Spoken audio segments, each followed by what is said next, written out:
जय गोमाता, जय श्रीराम मंडळी, नमस्ते. काय नाही, सहज आज विशेष काय नाही, पण व्हिडिओ करायची आज बऱ्याच दिवसांनी मला इच्छा झाली आहे. विषय हार्डच आहे, म्हणायला हरकत नाही. पावसाने आम्हाला परवा दांडी मारली, सगळीकडे झाला, पण आमच्या भागात नेमका झाला नाही पाऊस. झालं ते काय वाईट नाही झालं, जी गोष्ट होती ती चांगल्यासाठीच होती. आमच्या ऊसाचं जरा बघा काम चाललंय. हे बघा आता हे असा ऊस आहे अप्रतिम. आता त्याचं मला आज जरा तास मारायची होती,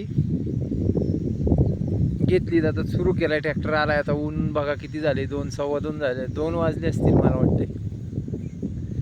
वारा असं मस्त आहे बघा. आवळीचं झाड आहे, गारवा म्हणजे बोलूच नका. शेतकऱ्याचं जीवन सोपं नाही, काम करणं सोपं नाही. हे बघा असा ऊस आहे, ऊसाचे पट्टे दिसत आहेत का तुम्हाला?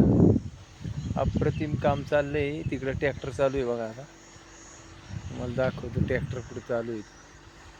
हे बघा ट्रॅक्टर चालू आहे, मस्त अशी आपल्या ऊसाला पाळी घालतोय.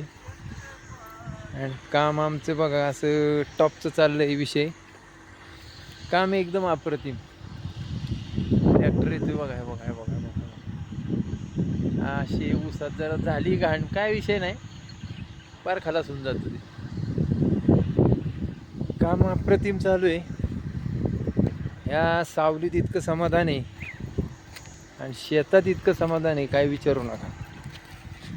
जगात काय नाही, पण हे ह्याच्यासारखं सुख आणि समाधान कशात नाही. आणि आपली जान तिकडं लावलेली बघा, दिसती का बुलट? झाडाखाली नाचवरती काय दिसती का? दिसती का तुम्हाला? तिकडं लावली बघा, तिला सावलीत मस्त पैकी तिला असं बसायला वाटते बघा. कसं एक नंबर. आवळीचं झाड म्हणजे कल्पवृक्ष आहे, मनातली इच्छा पूर्ण करणारं झाड आहे असं आवळीचं बघा. ही आमच्या पूर्वजांची पुण्य आहे, त्यांनी जमीन राखली आणि आम्ही आता पुढे तिला सांभाळतोय. शेवटी काय हे बघा, ट्रॅक्टरचं काम चालू आहे. अप्रतिम असं काम चाललंय. मला दाख